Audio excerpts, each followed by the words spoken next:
Modern society is expert at controlling the behavior of men, in particular, the expectations, responsibilities, and the burdens of the consumer society, propped up by mortgage and credit card usury.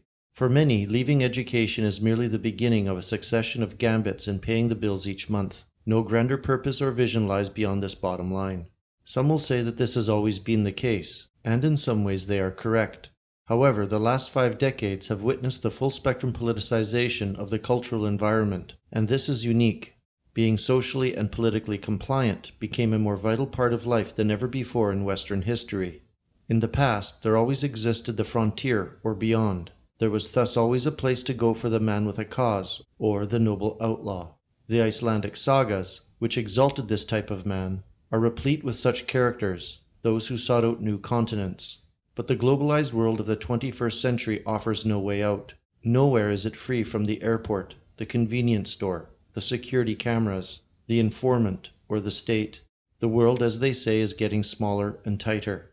Today, there is no place for rebellion to be displaced to, and the state maintains a greater monopoly on the use of force than at any time in human memory. In this context, conformity has become endemic. Rebellion, even in its mildest form, now results in ejection from employment and the complete loss of social status.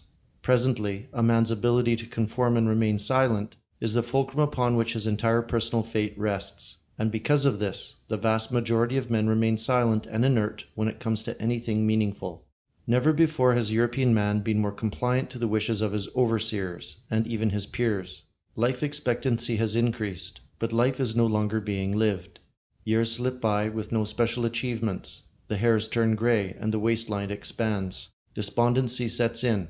Some join the ranks of the silent epidemic of white middle-aged males taking their own lives. Mass immigration, manifold terror, and a culture of hyper-violence occur amidst this bewildering, infuriating dystopia.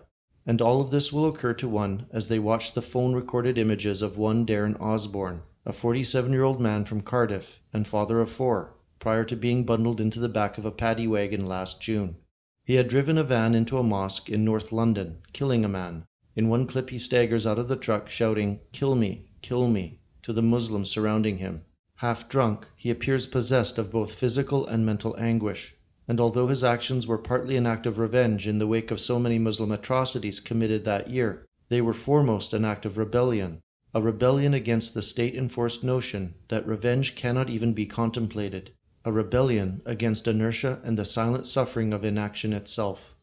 Whatever narratives the hostile media and its fifth columns projected about this incident, the figure of the right-wing extremist is largely mythical. Not only is this true in terms of the deliberate exaggeration of the threat of violence from the white right, but also because extremism is itself merely an invention of the postmodern liberal state, which hubristically lays claim to define what is normal socialization. For the liberal totalitarian state sees itself as devoid of ideology, owning only a benevolent neutrality towards its civilian populations. However, one could probably argue that liberal states themselves are extremist, because they lock persons away for years after having left bacon sandwiches outside of mosques. But that would be playing their game. A more social Darwinist view of modern politics and the devices of violence and coercion would be to suggest that the field is wide open, and each combatant will play to his strengths. But for the present, it is peace and tolerance that have become the trump cards of the hostile liberal establishment. The man with a pocket full of poker chips is most likely to call an end to the evening's game. Liberalism has what it wants, and it has a population too terrified and distracted by the banalities of modern life to look back in anger. And when you hear a politician or public figure utter the refrain that this was an attack on all of us, what they actually mean is that someone has dared to suggest that the poker game isn't just over yet, and that there are chips still in play. And while liberalism continues to facilitate multiculturalism, multiculturalism will continue to facilitate the demographic eradication of our people. We simply cannot endure this status quo for very long, and while it continues, we will behold many more examples of the frustrations of the white everyman boiling over. Meanwhile, as Mr. Osborne sits in a cell for the rest of his living days, outside the jailhouse walls, storm clouds are gathering, and they are taking names.